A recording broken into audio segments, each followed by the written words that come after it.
Alors, bonjour tout le monde. On est ici aujourd'hui pour faire une mise à jour du marché immobilier et de vous donner un petit peu les statistiques de 2021, le mois de janvier. Alors, mon nom est Nancy Forlini, présidente de Remax Solutions, et voici mon mari Nick Fiasquet, mon époux et mon associé. Et aujourd'hui, on veut vous donner un peu de très bonnes nouvelles par rapport au marché immobilier qui est en feu présentement. Et puis, déjà, depuis janvier, il y a déjà des records qui sont battus. Les statistiques de la Chambre immobilière ont sorti il y a quelques jours. Et puis, juste pour vous donner un aperçu, dans la région du Grand Montréal, il y a une augmentation des ventes de 17 comparativement à janvier 2020, où on n'était même pas encore dans le COVID. On était en pleine action, la vie allait bien, on était dans une vie normale. Et puis, janvier 2021, déjà 17 de plus de transactions, d'augmentation de ventes comparativement à janvier 2021. Et principalement, c'est les immeubles à revenus qui mènent la barque avec une augmentation de 34 et les condos 20. Les prix aussi, Nick, ils ont augmenté au niveau des unifamiliales. Il y a une augmentation de 23 pour les prix d'unifamiliales. Fait que c'est certain que quand on se retrouve devant des statistiques comme ça, il y a des gens qui sont très contents, puis il y en a d'autres qui sont inquiets, puis il y en a d'autres qui sont un petit peu sur le neutre, puis ils attendent pour voir qu'est-ce qui va se passer avec le marché. Sachez qu'un des principaux caractères qu'on doit savoir aujourd'hui, c'est que l'inventaire est en baisse. On a 25 de moins d'inscriptions que janvier 2020. Donc, tout ça a fait que ça a donné un coup de départ fulgurant et c'est pour ça qu'on parle d'un marché qui est super chaud. On parle d'un marché qui est bouillant. On n'entend que des situations de promesses d'achat multiples qu'on va vous expliquer dans quelques instants. Et puis, on veut juste faire un petit peu de lumière pour vous en tant qu'acheteur ou pour vous en tant que vendeur. Fait que Nick, ça fait quand même 46 ans que tu es dans l'immobilier. Moi, ça fait 34, ça va faire 34 au mois de mars, 34 ans. À deux, on a plus que 75 ans d'expérience. Ça ne paraît pas, mais on l'a. Et puis, on a vu un marché similaire dans les années 86, 87, 88, si tu te rappelles bien. Oui. Alors, j'ai commencé en 74, 75. Dans ce temps-là, c'est sûr que à chaque 5 ou 7 ans ou 10 ans, dans ce temps-là, ça changeait le marché. Alors, qu'est-ce qui arrive, c'est que quand il y a beaucoup d'acheteurs sur le marché puis moins d'inventaire, c'est sûr que ça fait augmenter les prix de vente à ce moment-là. Dans le contraire, c'est que quand il y a beaucoup de vendeurs et moins d'acheteurs, ça s'ajuste de l'autre sens. Dans ce temps-ci, c'est sûr que les taux d'intérêt sont favorables aux acheteurs. Le fait qu'il y a moins d'inventaire sur le marché, puis beaucoup d'acheteurs qui sont motivés d'acheter cause que les taux d'intérêt sont bas, les loyers sont rendus aussi chers dans ce temps-là. Alors, l'acheteur, de ce point-là, il dit, écoute, si je dois payer, je vais vous donner un exemple, 1 000 pour un 4,5 aujourd'hui, puis les taux d'intérêt sont 1,59, 69, whatever, moins de 2 ça encourage l'acheteur d'aller acheter. Mais il y a beaucoup plus d'acheteurs que vendeurs. Alors, à ce moment-là, le vendeur, il garde son prix. Ce n'est pas qu'il veut être gourmand, c'est le marché que ça lui donne l'opportunité de vendre à sa faveur. On peut dire plus cher, mais c'est plutôt à sa faveur. Cause que la demande, elle est là. Ce que je voudrais rajouter là-dessus, c'est que oui, on a vécu ça dans les années 87-88. Ouais. Par contre, la grosse différence, c'est qu'à l'époque, on n'avait pas d'Internet. C'est ça. Alors, c'est sûr que l'engouement prenait un petit peu plus de temps. C'était plus lent dans ce temps-là. C'était plus lent parce qu'une propriété venait sur le marché dans des livres qu'on avait, des catalogues qu'on appelait nos livres MLS. Et puis, ça a fait une grosse différence avec l'Internet qui fait que dès qu'une propriété vient sur le marché, instantanément, quand on presse on, eh bien, il y a une demande importante de demande de visite et une importance demande des acheteurs pour voir la propriété en question. Alors, c'est certain qu'on vit présentement à cause du bas inventaire, comme on a parlé. des situations de promesses d'achat multiples. Donc, si vous êtes un acheteur, si vous êtes dans le marché pour acheter, c'est certain que quand on dit, si votre courtier immobilier vous dit, écoute, il y a 10 promesses d'achat, il y a 15 promesses d'achat, qu'est-ce que ça veut dire? Ça veut dire qu'il y a 10, 15, 20 parfois et plus d'acheteurs qui ont tombé en amour avec la même maison que la vôtre. Puis, qu'est-ce que ça représente pour vous? Bien, ça veut dire que à l'intérieur, s'il y a 20 promesses d'achat en même temps, le vendeur, c'est sûr qu'il est en position de force et il va avoir 19 acheteurs qui vont être déçus et 19 courtiers immobiliers qui vont être déçus et un acheteur qui va être très heureux d'avoir gagné la promesse d'achat et un propriétaire qui va être très content aussi, puis le courtier qui va avoir représenté cet acheteur-là. Donc, c'est certain que si vous pensez être en position de pouvoir négocier, si vous êtes en compétition, aujourd'hui, les prix sont vendus en haut du prix demandé en majorité du temps. Pas toujours, mais en majorité du temps.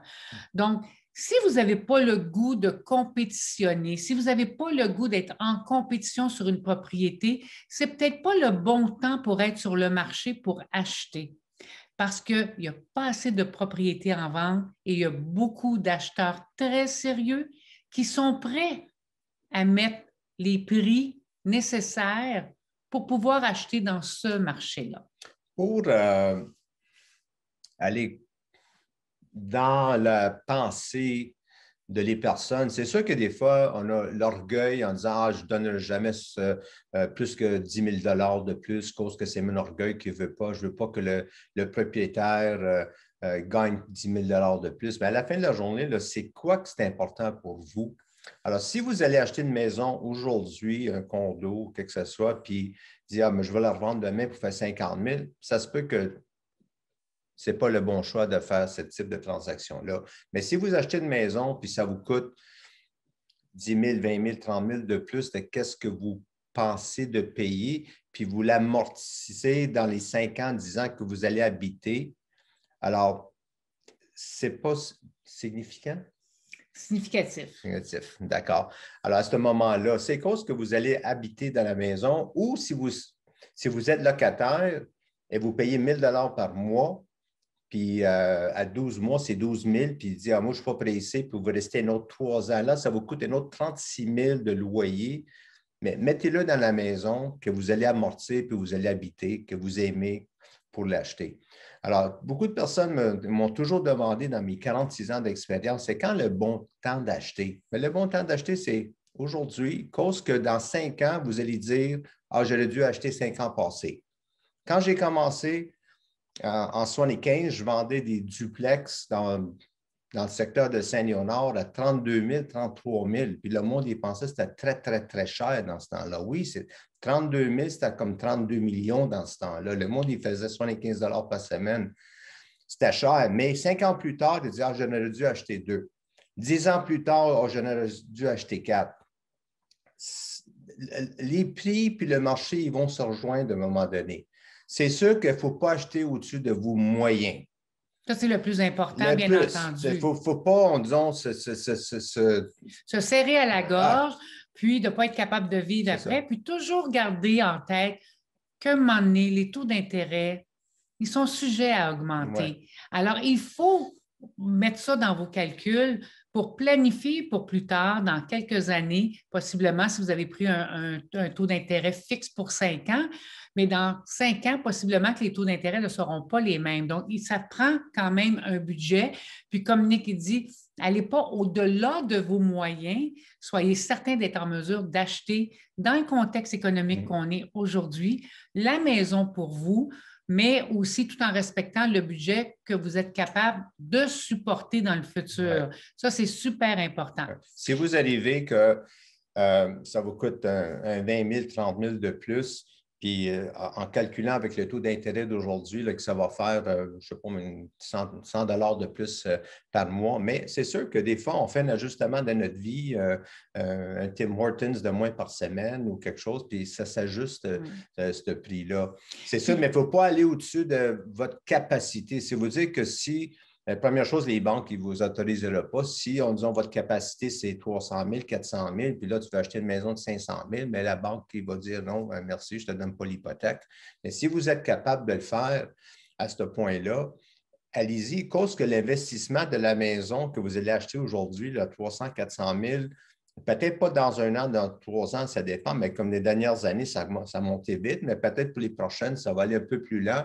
Mais si vous dites, mais je ne suis pas pressé, je vais attendre, mais là, si vous êtes locataire, vous allez dépenser ça dans le loyer.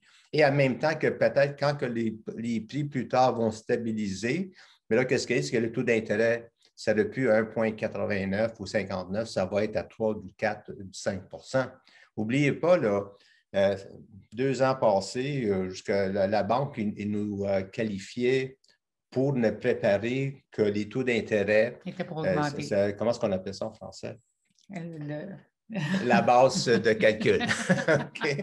Alors, la base de calcul dans ce temps-là, c'était comme la banque qui disait, écoute, je sais que les taux sont 3 mais on va te qualifier à du 5. OK? Alors, préparez-vous que c'est important que les taux d'intérêt vont augmenter. J'ai déjà vendu des maisons dans les années 80 avec du 19, 20, 21 puis je ne vois pas pourquoi ça ne retournerait pas, peut-être pas à ça, mais au moins du 5 ou du 6.